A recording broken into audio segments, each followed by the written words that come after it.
La primera vez que hice magia debía tener yo unos 10 años más o menos.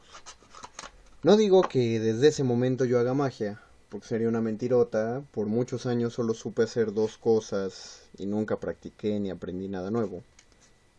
Pero sí me dediqué a revisar, como si fuera una obsesión, ese maravilloso arte de mentir y engañar gente. Me acuerdo una vez que fuimos a visitar a unos tíos, allí en Chalco, mi familia y yo, y había una feria. Y en esa feria, que tenía de todo, dulces, animales, futbolitos, había un hombre con su mesa y 3 cartas. Yo tengo ahorita 2 cartas negras y una carta roja, pero ese hombre usaba una baraja española y le decía a la gente, nos decía, encuentren la carta distinta. Y dije, bien, se ve fácil. Entonces empezó a mezclar las cartas. Después de mezclarlas un momento preguntó, ¿dónde está la carta diferente? Y yo, como mucha gente más, pensé, pues está en medio. Allí estaba la carta. Y mucha gente, pues ganó 50, 100 pesos, algo así. Se emocionaron. Y el hombre dijo, vamos a hacerlo una segunda vez. Un doble o nada.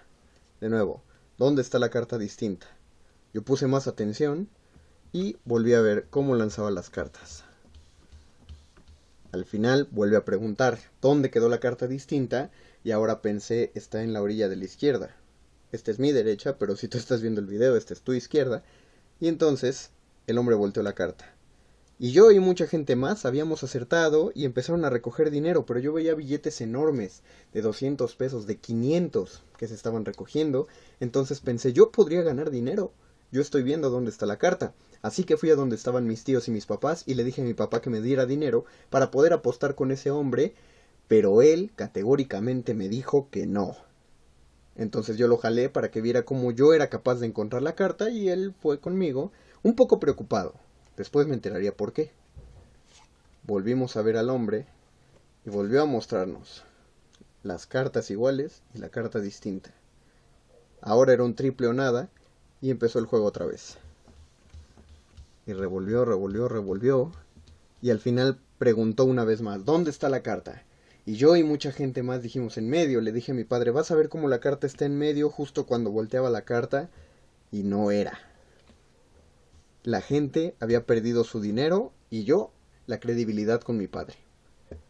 Me jaló de la mano y nos fuimos de ahí. Y él me dijo simplemente, es que ellos nunca pierden.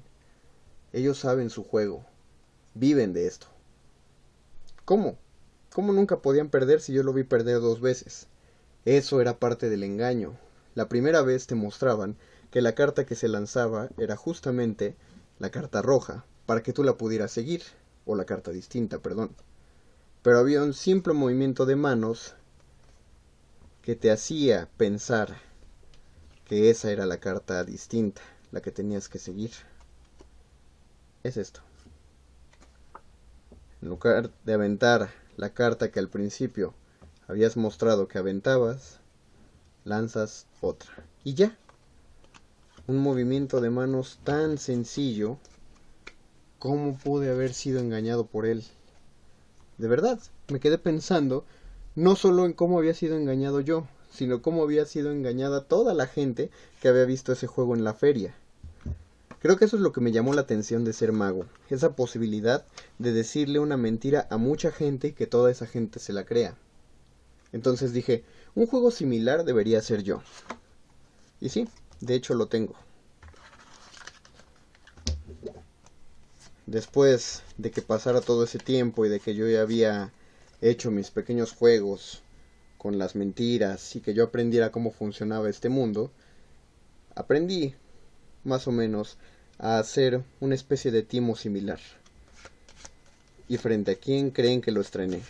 Sí, con mi familia. Entonces, yo le mostré a toda la gente ahí presente 3 cartas y había una distinta. Les pedí que vieran a la perfección cada una de las cartas porque iba a revolverlas muy rápido. Y aquí voy. La velocidad es impresionante. Mucha gente me dijo cuando yo pregunté dónde está la carta, que la carta estaba en medio. Y no, Esa gente se equivocó. Tampoco estaba acá. La carta había llegado a la orilla. La gente dijo, bueno, es normal, es una equivocación común, ya que seguramente no observamos bien, porque la gente sigue pensando que quizá no observan con toda la dedicación que deberían observar. Una vez más.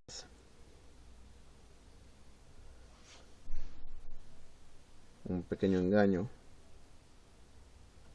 Y entonces le digo a la gente que vea con atención de nuevo.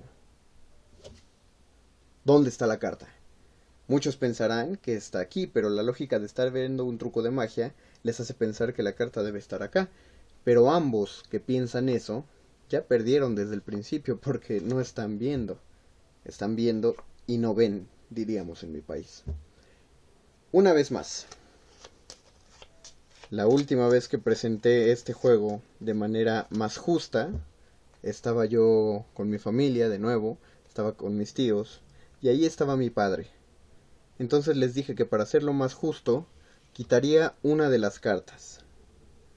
Solo jugaría con dos, una roja y una negra, y que vieran con mucha atención dónde estaba cada carta, al momento de que yo mezclara. Les dije que pusieran atención a mis dedos y a mis brazos, porque quizá cuando yo giraba las cartas y pasaba los brazos sobre ellas, estaba haciendo el cambio. Entonces pregunté a mi familia, ¿dónde está la carta? Mi padre se empezó a reír. Algunos tíos dijeron, está aquí, pero habían perdido. Otros más me dijeron, está acá, pero también habían perdido. Mi padre se estaba riendo, porque él conocía exactamente el lugar donde estaba la carta roja, la carta diferente. Y eso es lo que yo llamo ese bellísimo arte que es mentirle a la gente.